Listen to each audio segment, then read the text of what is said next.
Hello and welcome back to the building of this Cirrus Moth by David Boddington.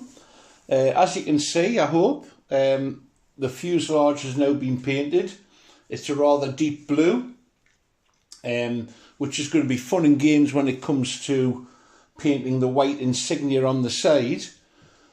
But before I get there, I want to start to add some of the small little details which really make the model pop. First of all, clearly this isn't a scale model, it's a semi-scale model at best, a sports scale model. But I've found that by adding little pieces of detail which don't add a lot of weight, don't take a huge effort, you can fool the average bystander, and certainly the chaps at the field, into thinking it's far better than it really is. It's an approach that I took with the Flare SA5, and from a couple of feet away it looks the bee's knees, if I say so myself, but it isn't a scale model and it doesn't purport to be.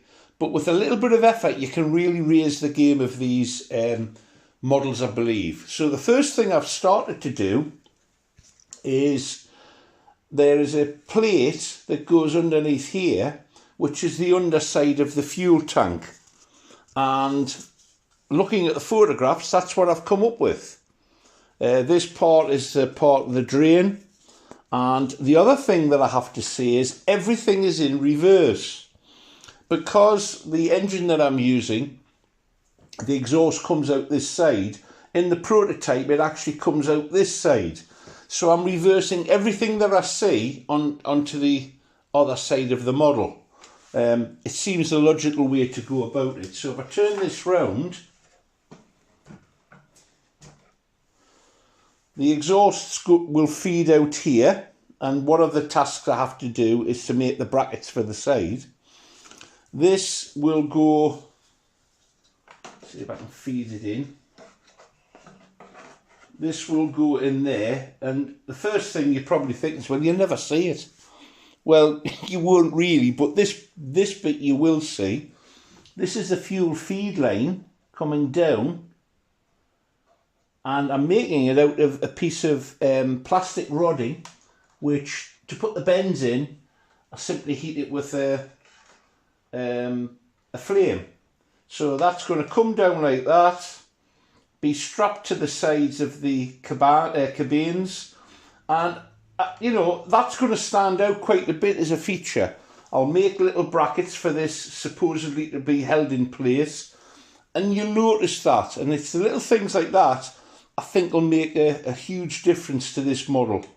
There are things like footwells to put you for the pilot and the learner pilot to get into. There are little plates which I'll make out of basically this junk here. Bits of plastic card, bits of scrap, bits of paper, bits of card, and I'll make it up like that. Then I'll turn my attention to the cockpit area. It's not going to be a full cockpit. It can't be because of the radio gear that's inside. It'll probably come on a plate to here, so the pilot will be basically chopped in half at the navel. But from the side, you'll see the pilot. I'm going to concentrate on putting the leather coaming around here and the windscreens in and so on. But the first thing, as you can see, is I've been putting in, see if I can get underneath and see this. Wait a minute. There you go. You can see what's going on. And you're probably never going to notice that, but I know it's there. And certainly the fuel feed pipe will be visible and will make it, I think, stand out as a feature. So I'll crack on with that, and then we'll see what it looks like once it's in place. So there we have it. That's the underside of the tank. A little bit of extra detail in the feed pipe completed. Now to crack on and do some of the surface features on this very bland at the moment fuselage. So I'll crack on, and then we'll come back and see how I'm getting on. This then is how I go about putting some additional detail onto the model. It's the same technique that I use with the SE5. Bits of plastic card, just scraps, This product, which is a plastic putty with a fine nozzle dispenser, and what you do, see if I can get this in focus, what you do is apply the riveting like that. And these little plates, which are located all over the prototype, just add a little bit of texture. So there you go, for example. That's the sort of thing I'm after producing. And once they're stuck on in various locations along here, it'll take the flatness off the build. There we go. These are a few of the bits and pieces that I've made out of scraps of plasticard, basically. I've applied the riveting, which you can see, I hope.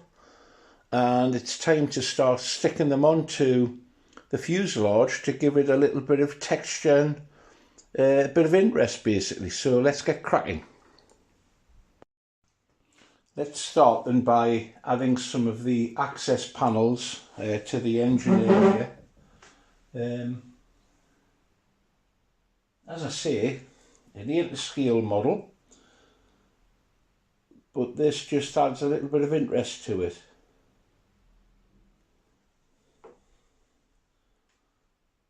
I'm referring to a photograph of the prototype and hopefully trying to get these panels in the correct location. They will be touched up with the blue after they've been applied. They've been glued in place. Here we go. I'm going to get a little cotton bud to take off some of the excess glue.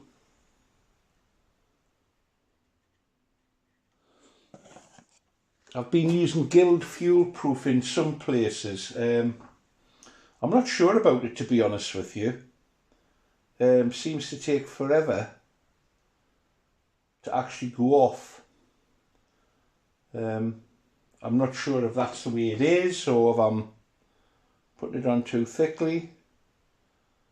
It retains a tackiness for a long time, but we'll see.